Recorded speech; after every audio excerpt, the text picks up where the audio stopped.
Conceptul rebound înseamnă sărituri pe trambulină elastică. Este o trambulină specială, Coal Sport, unde nu avem impact asupra articulațiilor pentru că ele sunt preluate de trambulină care are saltea elastică.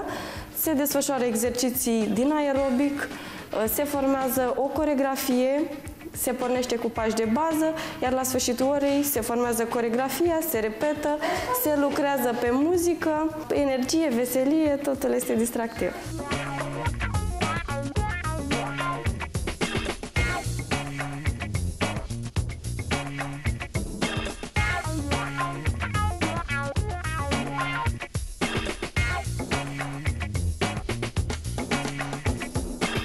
Beneficiile rebound. În primul rând, întărește musculatura, reduce celulita, nu avem impact asupra articulațiilor și coloanei vertebrale, stare de bine, contraindicații nu avem. Spre deosebire de Kang Jumps, unde eu predau și acolo avem multe contraindicații, la rebound nu. Se adresează tuturor persoanelor, atât copiilor, adulților, persoane supraponderale, e ok, pot să execute pe trambulină.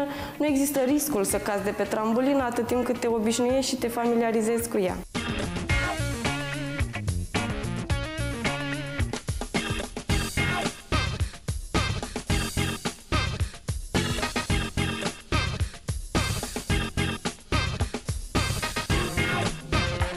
Atunci când te afli pe trambulină, picioarele trebuie să fie depărtate, iar greutatea să se afle pe toată talpa, nu pe vârf, nu pe călcâi.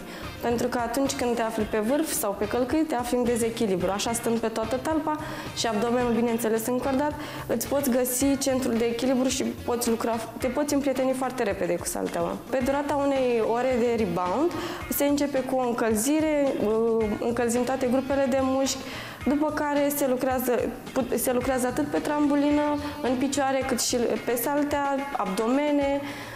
În picioare formăm coreografii, lucrăm partea de sus, lucrăm abdomen, lucrăm picioare, depinde de la oră la oră, depinde și de clienții care am, pentru că dacă sunt mai mulți începători, trebuie să mă raportez la clienți, să pot face și ei ceea ce pot eu să fac. Inițial, clienții nu sunt atât de receptivi, din prisma faptului că trambolina e rotundă și nu e atât de mare să le permită lor deplasarea foarte mult. Dar atunci când urcă pe trambolina și începem să facem exerciții, familiarizându-le, se împrietenesc foarte repede cu ea.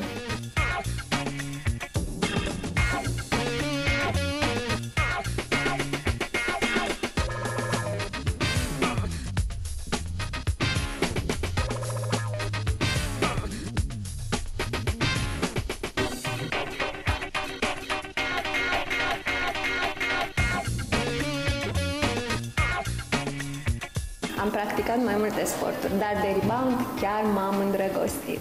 Pentru că este sportul care îmbină jocul, dansul, musculatura, articulațiile sunt foarte ok pe trambulină. E o muzică foarte mișto, o stare de bine, iar după rebound simt efectiv că zbor. E o stare de energie pozitivă maximă.